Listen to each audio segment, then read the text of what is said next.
where the Burgal community is, but it is on the border of um, Caloocan City and I think what is it? I think it's Quezon City, and the community is composed of informal settlers. The old term for it would be squatters village, but generally the term squatters village is considered pejorative or an insulting term. So the more gentle term would be informal settlers, without the presence of any leadership, including the local government unit. In fact, for 20 years, the place was there, and both Caloocan City and I think it was Quezon City uh, did not recognize that area as being part of their city. It was just kind of a not a no man's land. There were people living there, but there was no governance. All the local governments nearby all claimed that that area was under the uh, control, under the jurisdiction of some other community.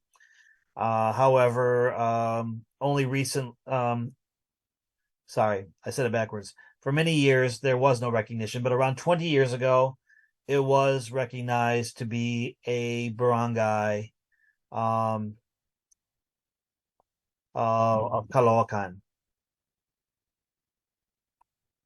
The place is composed of families coming from different regions around the Philippines. It's a very diverse community, at least within the context of Filipino. So I don't know that there are foreigners or expatriates living there, but in terms of the Philippines, it has people from all over the Philippines living there.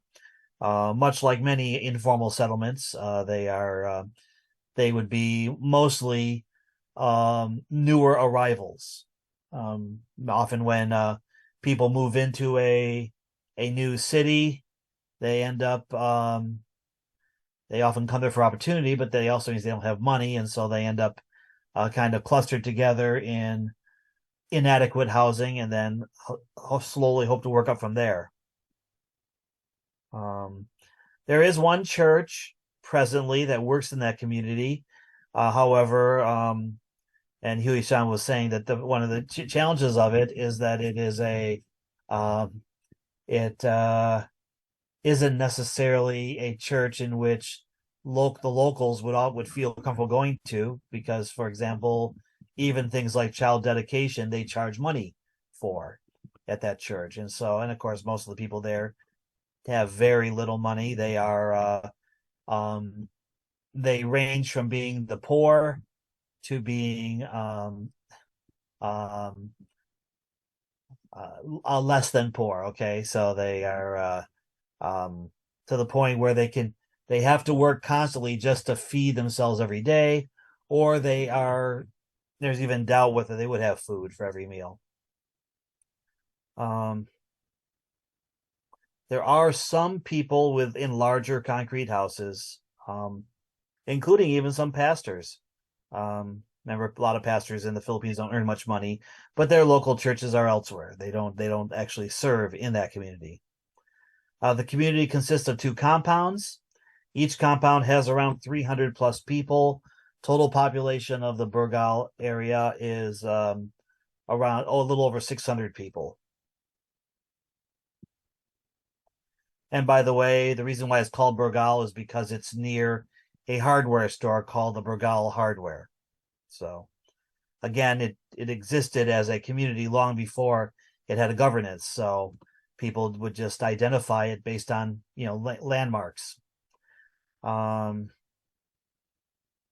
and I'm going to skip this one.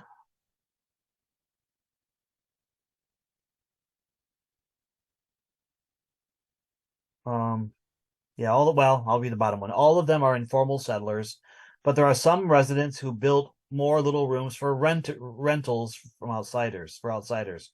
Because it's near SM, Robinson's, Fairview Terraces, and some other large, medium, and small scale businesses. And so people who are need a place to stay will also rent from some people in that community, like little one-room places.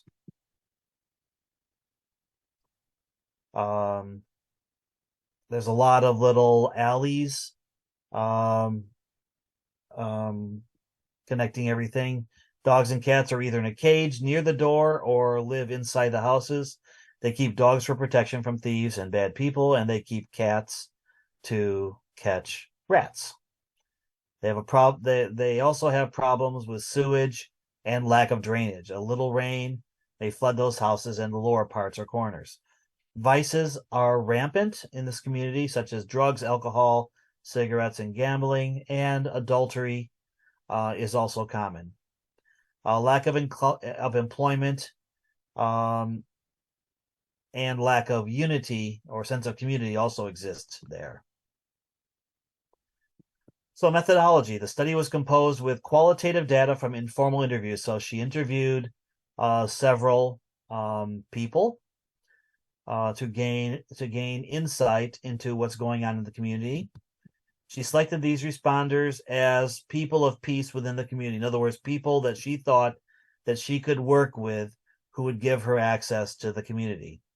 She collected data from 4 of them who know a great deal about the community. The researcher used the same questionnaire forms personalized for them. So she took some standard questions and used those, but then personalized them and didn't use them in what you call semi-structured interview, meaning that she has some common questions, but will adjust them and give and flow as the conversation goes.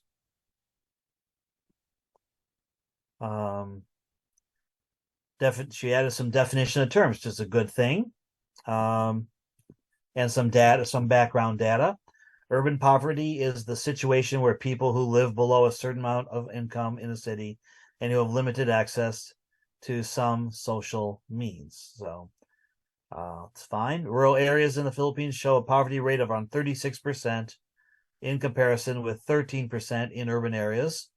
Most of the jobs are in the cities, after all. However, urban poverty has also shown a steady increase in recent years, possibly due to the unemployment and low-income migrants who are unable to afford housing. And issues and challenges: 4 out of 10 families in urban areas do not have decent living conditions. Most of the poor households in urban areas reside in informal settlements, sometimes also known as slums or squatters' villages. But here we're using the term informal settlements. These homes do not include proper facilities and are also bad for the environment in the sense of not having proper sewage or waste disposal, so forth. The government of the Philippines created Ambition. I'm not familiar with this. Ambition 2040 and the Philippine Development Plan 2017 to 2022 in efforts to reduce poverty. Both plans aim to improve living conditions for the poor and reduce poverty by 15% by 2022. This was written before COVID, by the way, so some things didn't quite go as planned, obviously. To achieve this goal, it is recommended these policies work toward creating more jobs, improving productivity in all sectors, and educating Filipinos with the necessary skills for work in today's economy. I'll skip that. Lack of good and godly governance and government intervention, specifically in places such as the Burgal community, has been very challenging. As I said, they don't have a lot of cohesion, not a strong sense of unity. And so it's hard to a community which doesn't identify itself as a community tends to maintain marginalized status and have greater trouble solving problems than a community that identifies themselves as sharing common needs, common hope. Initial observation based on the survey. The survey conducted on this community produced an awareness of the practical issues and challenges in an urban poverty setting to both the researcher and the responders. The researcher noticed that 4 of these young professional Christians have common responses as they became aware of the present condition that led them to be more prayerful and strategic in their ministry within the community. Well, let me read this first. The personalized informal interview went well. At the beginning of the interview, gloomy feelings were around, but as it progressed, the conversation led to self-awareness and finding solutions on the issues and challenges. The researcher observed that these responders share the same fears and hopes of these people they are with in the community. As young as they are, the researcher is amazed at how they care about their community. Most people about their age are selfish. So this person claims, or care more about how to be entertained or be popular. However, in doing this interview, the researcher found out their admirable love for God and love for others around them. Now, an area that this kind of a problem with their presentation is that they kind of skipped over what the actual questions they were asking and what the responses were. Okay, so when you're doing your presentation, you don't have to give all of the responses, and you don't have to give all the various questions, but you should give a feel for the questions that are being asked that you're asking, and a feel for what the answers given were. Okay, that's why I'm going to shift over here. This is actually the paper report. Remember, you have to turn in a paper, but also something to present. So I'm going to read this section: interview and personal observation. Firstly, the researcher asked, "What do you feel about this community?" Their answers are in unison, being sad and at the same time feeling compassion to their people in the community. Second question was, what do you think about the fears, worries, and challenges of the people here in the community?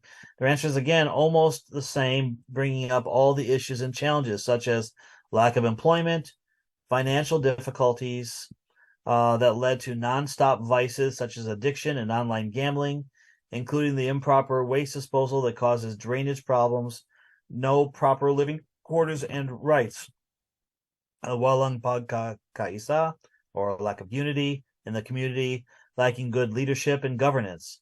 Then the researcher asked, "What do you observe on how they respond to those mentioned in number 2?" Or in other words, what do the people think about these problems? Responder 1 answered, "I noticed that they fear to go outside of their comfort zone to find solutions, as if they already accepted what's in here in the community." In other words, they feel there's nothing they can do, so they don't try to change. They don't dare try to change things. Then responder 2 says, "Because of lack of work, this leads to boredom in the community and brings them to vices and drugs." Responder 3 added, they got used to the system here being stagnant. They lack LGUs, or local government units, intervention, so mostly putting the solution on the wrong ways without being aware that it only worsens their situation. In other words, finding ways to numb the pain rather than to solve the problem. Responder 4 also added, about their vices, I guess what to do with it is to replace it with something that will help them, good things to do so that they may lead them to God and help those without work or employment. The researcher asked another question: "What do you see about the things that they have to help themselves within from those mentioned in number 2? They responded with different practical suggestions, such as they should create their own small businesses like kikiam, fish balls, etc., have sports activities like basketball, volleyball, etc., and also do some bayanihan acts such as tapat mo, linos mo." Okay, so basically beautification plan.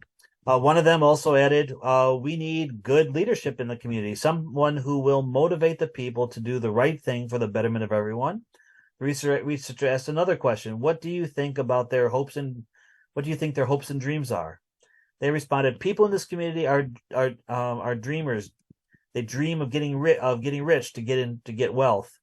They hope the future, especially for young ones, to finish their studies." Another one says, "Most of the mothers who have a drunkard for a husband is praying and having this hope that one day this people will that husband and the family will acknowledge the Lord."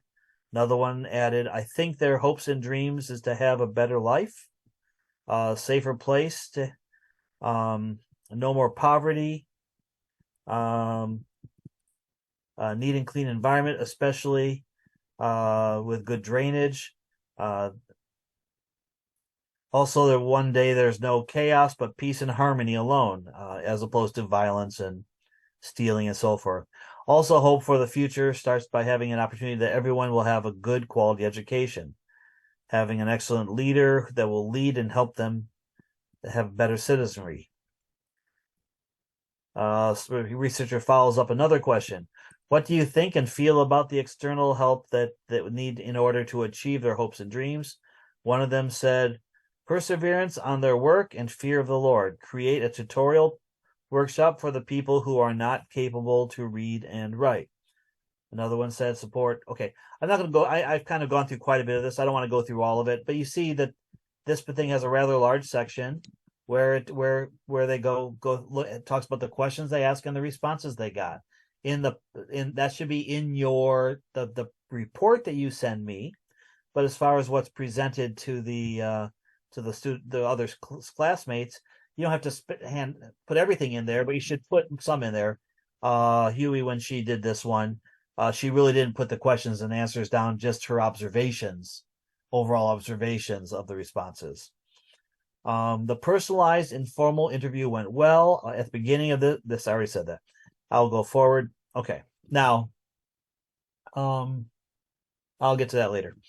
Theological reflection. Sometimes it is easier to point out to people their mistakes, sins, and problems than it is to understand them and understand what God is saying about the matter.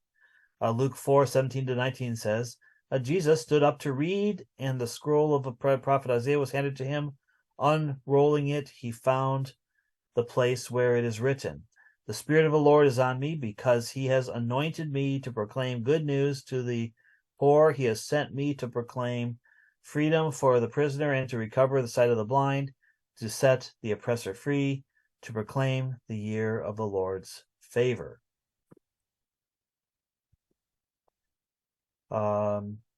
Jesus went to Nazareth, where he had been brought up, and on the Sabbath day, okay, I don't want to read all that. I was reading about the visit to Nazareth and so forth. Would you still care to love and relay that love to the people whom you know that will derisively reject you?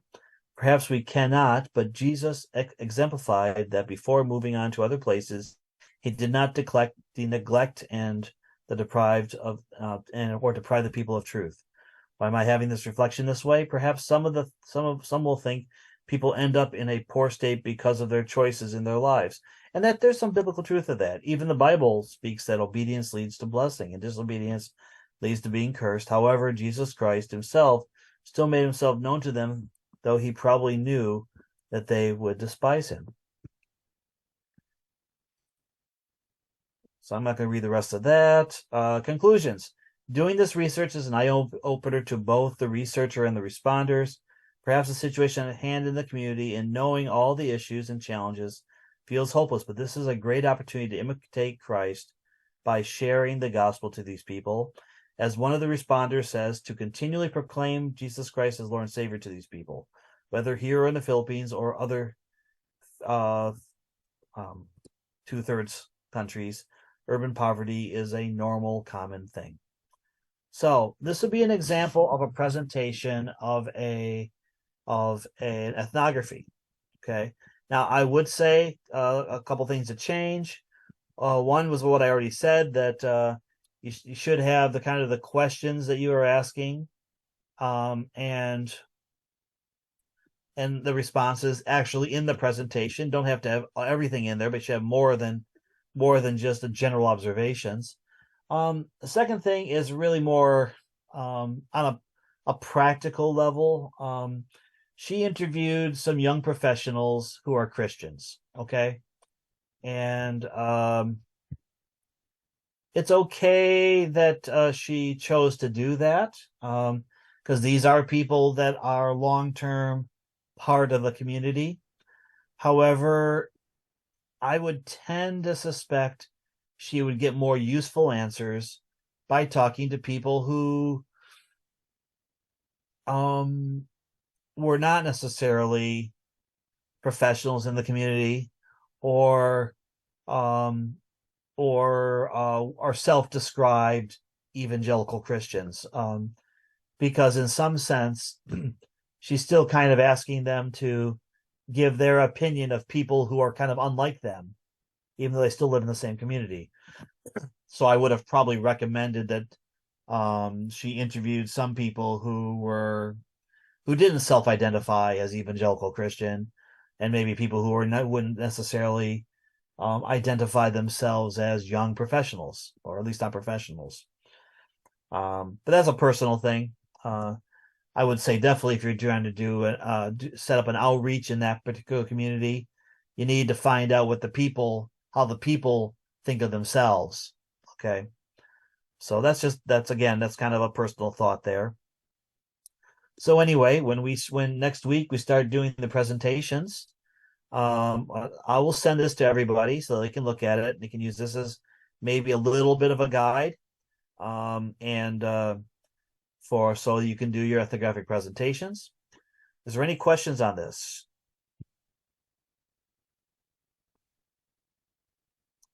Yeah, sir, I have a question for you. Please do. Okay, my confusion is this. This is separate from the interviews we did earlier. Nope. This is part of it. This is part of it. Okay. Yep. This is your the steps involved. You pick an area, you pick a Hmm. target population, you come up with a goal that you have, you interview them, and then you reflect on them and Okay. put it into a report. And now this is where you present it. Okay. Yep. All right. And Thank you, sir. yep, no problem. And I'm going to do one more presentation. I'm going to show you. This is a somewhat different type of presentation, but there are aspects that are similar. I made a mistake years ago. I've had lots of people turn in reports, ethnographic reports, and I've had many good ones turned in, but I almost always end up deleting them. And why do I do that? I don't know, because I just thought I would never need them again. Um, but unfortunately, probably some of the best ones. Actually, this one by Hugh is actually a real good one. It's just, but even that one I had to dig back through my emails to find. Um, Again, I don't know why, but yes, thank you, Randy. Um, but the um, but anyway, it's all good. Um, this is a different presentation that of some work that we did years ago, um, and it involved some cultural research. Okay, it's not strictly cultural research, so um,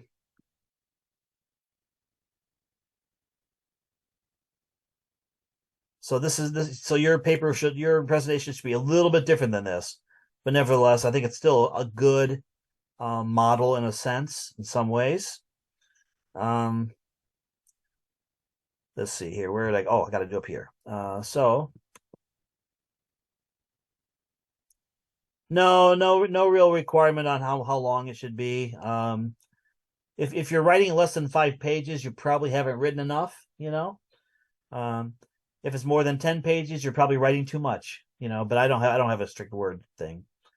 The main thing is that you have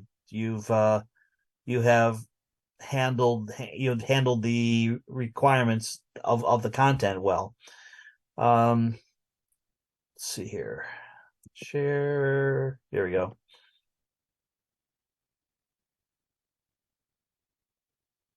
Okay. Mission Barawas. This is actually a project that I was involved in years ago, and I use this for presentation for my class MI11. There's a typo. Which Foundations of Holistic Ministry, which is a bachelor's level course, but it still kind of gives a little bit of idea of how one can use research in combination with ministry. Okay, Barawas, La Union. It's a small barangay that is part of Greater San Fernando La Union. So there's a little bit of a map of part of La Union. On the left side, you have the West Philippine Sea. I got to get my names right, or I'll get in trouble. West Philippine Sea, and the gray area is Fernando City, the urban part of it. The green part to the right is some of the rural area, which is still the under the oversight of San Fernando. But Barawas is very rural, with a population of approximately 1,000 people. Back when we did the project there, back about let's see, what was it? About 15 years ago, maybe. The population was lower, like around maybe 700. Now it's just a little over 1,000. Approximately 65% of the people there are either employed or are employable, which generally employed or employable means that they are between ages 15 and 60. Above that, they're considered seniors, and below that, they are considered youth or children, I should say. The partners for Project Barawas were Dakilan Pag-ibig Diadem Ministries. This is a medical mission group that my wife and I were involved in for about 5 years, and Barawas Baptist Church, which is the local church partner. Whenever we do a project in an area, we try to partner with a local church or a local church planter, because they have the long-term access to the community. One Hope Ministries was a Bible school. Actually, at that time, Doc Sharon was part of that school. Let's see here. Barangay Captain was partner because he was one of the gatekeepers, one who opened the door to the community so we could minister. The elementary school principal, another one, might call secondary gatekeeper, because we do the medical mission at the school. And then Gabi Gabaldon was part of Divine Love Community Development, which was a group that my wife and I were also part of. But Gabi and his wife Lerma were the community development experts. So we partnered on this. They partnered with us on this project. It was basically a 4-step process. It's more than 4 steps, but 4 major ones. There was the ocular visit. We use the word ocular simply for ocular has to do with eyes. We go down there physically, look around, talk to people, and use that for planning purposes. So we did an ocular visit down there to see if it's a good place for medical missions. Now, we're not too close to other medical services. Whether they then talk to the church local partner, make sure we've got a good local partner in the church. Make sure that we have agreement with the gatekeepers, the barangay captain, and the elementary school principal, that we could do the medical mission there successfully. Typo here. We get this in. There we go. Okay. And then we held the medical mission at the Barawas Elementary School. About 350 attended for medical, dental, and minor surgical care. Evangelism was held as well during that activity. This was a holistic type of ministry. And then we did an ocular visit to Barawas for our community development. And that one was probably a little more focused on anthropological, because we were trying to find out how the community operated, how did it exist in terms of economics and in various age groups and so forth.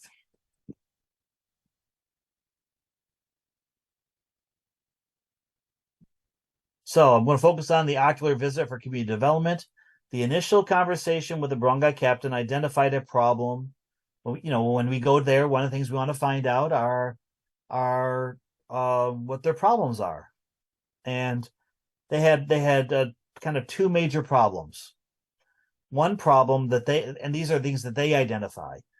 First problem they mentioned was out of school youth. There's a lot of students that had either dropped out of school and were just hanging out in the community, or those that had graduated from high school but then were still not employed.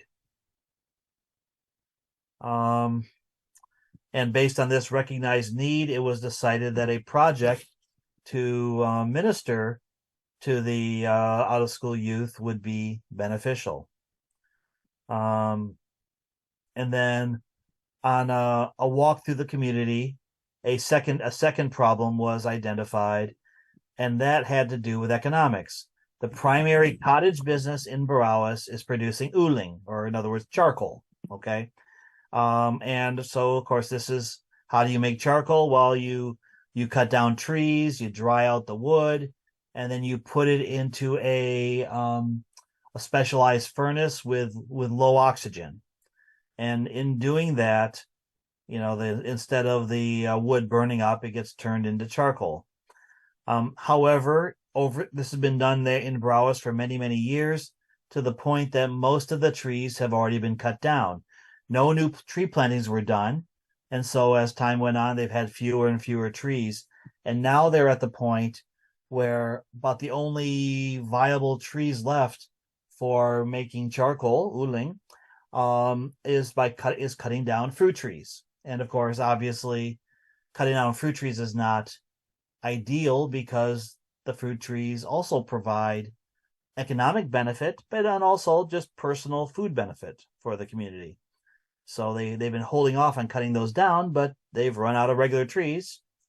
And yes, you might blame them for not planting things, but I also know that most of us don't like to think 20 years ahead, because you plant a tree, it's going to be like 20 years before you could possibly harvest it for charcoal. So it's just reality. Most people don't plan that far ahead, and they didn't.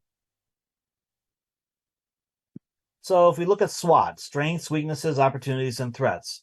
Um, Strengths. One strength is there's quite a bit of land. There's a lot of open area. 1,000 people loosely scattered over quite a large area of land. I didn't write down the how many hectares there, but it's a sizable area. No, I don't remember now. Anyway, also there's a lot of bamboo there. Okay, because of course bamboo is essentially a weed plant that grows up wherever there's a little the right conditions. And then the strength is that there's quite a few out of school youth. It's a strength because they are a potential working force asset there. Weaknesses. They're running out of trees because they're and the people there lack training to do other things. They know how to do uling. They don't have a lot of training to do other things. And a weakness is out of school youth too, because of course, if you have a lot of students that are, or people drop out of school, they're losing out on further training for economic health. And the kids who are not working also can sometimes go to find unhealthy ways to spend their time. Opportunities. Well, with training, bamboo can replace trees for a growth industry for the community. And opportunities, again, the out of school youth, because they are being a potential workforce, they can possibly fill the gaps of be trained and then fill the gaps in the economic system there. And threats, unsustainable economic model. They can't just keep doing ruling. The community will slowly die if they stay with that as their primary industry. And of course, the threats again, still out of school youth is also a threat, because again they've been there's some have been going into the drugs or stealing because of their situation. So kind of out of school youth are part of every aspect of it, but so is their economic livelihood. The problem they have with economic livelihood. So the plan was to move local industry away from uling, move away from charcoal, to doing bamboo craft. Bamboo is more sustainable, and the community has plenty of bamboo. Also, in general, this is an agricultural area. Okay. Um, and so doing something that makes proper use of the land, and also, well, within generally, growing and harvesting bamboo is definitely within their sense of who they are, as farming people. Um, so that's not a bad thing. But they're also trying to make some changes. So they're preserving some things by keep using something that is tied to the land, as the people are tied to the land. But sometimes in farming communities, people are focused on the raw products and then send it somewhere else to be processed and value added. So that there can be a downside to that too. So um, the goal wasn't for them simply to produce raw product, but also to do processing to send out finished products. And so it wanted to train the out of school youth to do bamboo craft. And then we would assist with marketing of the products, because it's great if people learn how to make stuff, but if they don't know how to sell it or where to sell it to, or who to sell it to, eventually these things tend to collapse. And we've seen that before. The goal was to do the training at Barawas Baptist Church and link the training with Bible study. And again, we're outsiders. I'm an outsider. DPDM's an outsider. Divine Love, um, Community Development, outsiders, and One Hope Ministry, outsiders, all outsiders. The only insiders are the local government, the local school, and the local church, and the out of school youth. And so the goal is for those who are local to eventually take over things so that we are no longer needed, or at most needed for maybe technical guidance. And so the goal is to develop a local multi-purpose cooperative for long-term sustainability, so that they are no longer, they don't stay dependent on us. So here's some of the training that was done with the youth there. Upper left, that's picture where they're making bamboo furniture. And on the right, they are doing bamboo weavings, dyeing of bamboo to certain colors, and then bamboo weavings for various products. And so this was done as an initial training, and then there were some follow-on trainings after that. It was set up for gatherings to produce product for sale, and also Bible studies were done in those same events. So there was, again, trying to do a holistic thing of ministering in terms of gaining skills for economic purpose as well as sense of self-worth. Most people don't want to feel like they are useless, and everyone's valued in God's sight, but sometimes we're not valued in our own sight. And then, of course, to develop them spiritually too, to break us the cycles of vice and sin in general in their lives.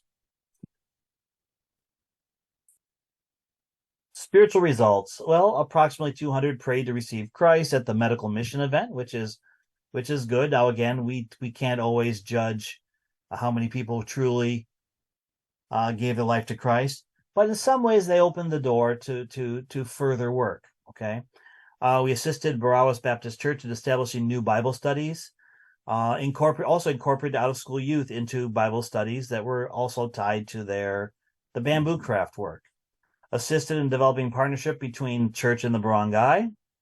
And we helped train Bible school students and church members in serving God. After all, like I say, One Hope Ministries was a Bible school, and this helped train Bible school students in how to do medical missions, how to do community development, and how to do church planting and church growth.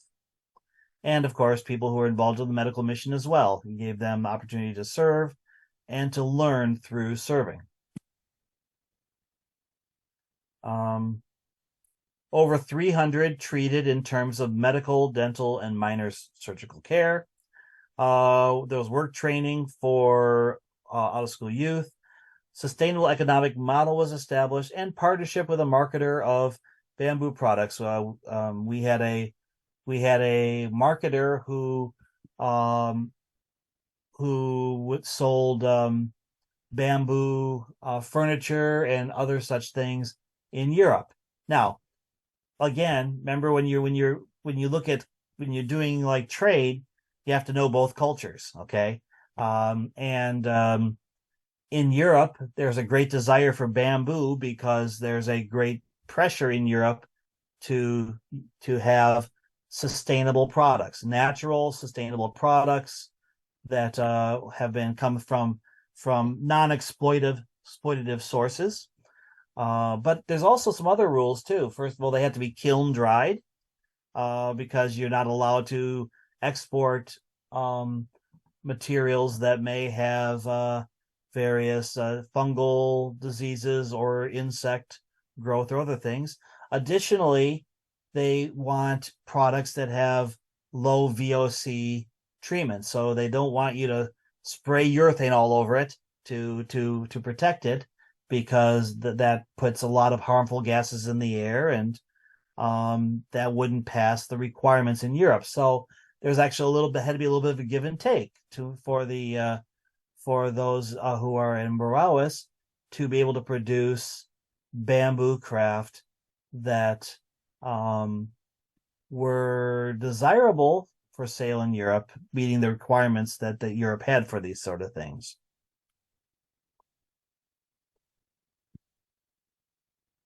Some notes.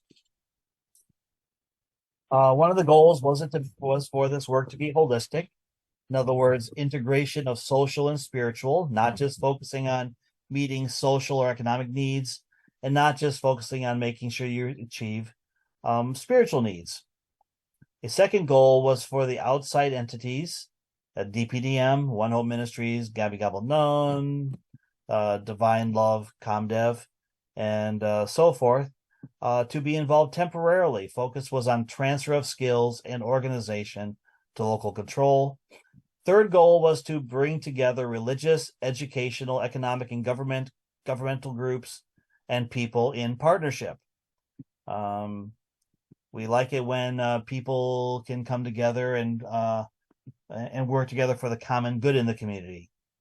The primary goal, however, is expanding. I got to spell things right. Typo. Expanding God's kingdom for God's glory.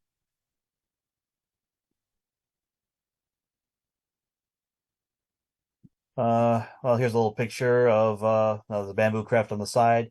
This is a picture of the team that did the medical mission at Borawas Baptist Church. I'm probably in that picture somewhere, although I'm not sure. I think I see somebody in the back that kind of looks like me. Anyway, but a lot of other people I know at least.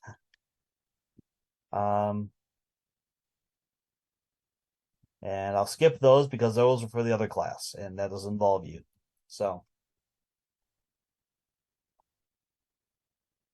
this was a project that was done, which involved going into a community and trying to understand what their needs were, particularly the second part. The first part was not so much because we were doing medical missions, and so in medical, there's two ways of doing things when it comes to projects.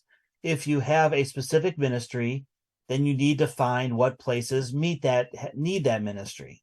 Okay. But if you don't have a defined ministry, then instead you go into a community and find out what they need, and then figure out whether you can be the ones to help. Okay. So for the first part, we did medical missions, and so we investigated to see if they were a place where medical missions would be beneficial. And we decided it was. There's a lot of places we've gone to where we said it's not beneficial. But the second part, when we went there afterwards for community development, we weren't sure what the community needed. And so we had to go see for ourselves and interview people and find out what the basic problems were there, what the people felt they needed, and what their actual needs were for holistic growth. So in that case, we didn't go in with an agenda. We went to the people and find out what they needed, and then whether we could help or not. Any questions about that?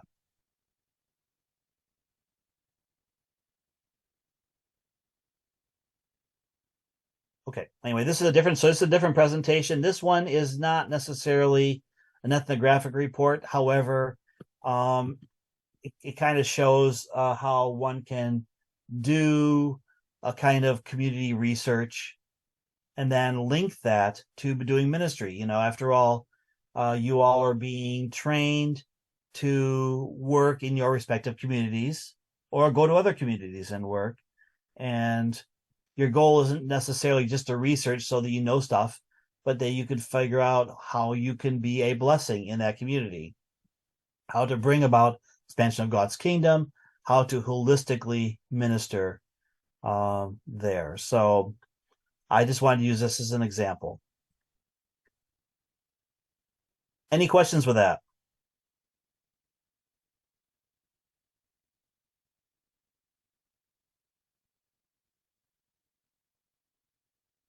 Okay. Everyone is very silent. Okay. So here's the deal. Last time I said that today, I'm hoping people would volunteer, at least 2 or 3 people to present next Tuesday. I think Randy or somebody said, "Hey, well, I don't know, maybe I should decide for myself." So I'm prepared to do that. But you know, it's up to you. So, but I mean, if nobody wants to volunteer, after later today, I will, I guess, cast lots and see who comes up first. But if there's somebody who says, I want to get it done so that I'm not worrying about that later on, Mm, feel yeah, free to, sure. yeah, Yeah, I'm done with mine, so I can present on Tuesday. that sounds great. That's one. If there's somebody else that's willing to do it for Tuesday, um, let me know at least within either now or maybe in the next hour. Um, maybe maybe maybe think about it while you're supposed to be listening to the sermon, during chapel. No, I'm not saying that. But anyway, but if by 11 or 12 o'clock tonight, no one else has volunteered, I will volunteer 1 or 2 more people. Um, anyway, we'll stop here. Well, I will email the ethnography from Huey to everybody. I should have asked her if it's okay, but I don't know. I'll we'll be talking with her in a couple of weeks, so I'll just mention it to her. Hopefully she would not have minded. Anyway, since there's otherwise silence, I guess I can let you go now. We good? Okay. All right. Thank you, sir. Thank you. See you next Tuesday. All right. Thank you, sir. Happy And Thanksgiving. thank you, Solomon, for volunteering. That's helpful. Okay.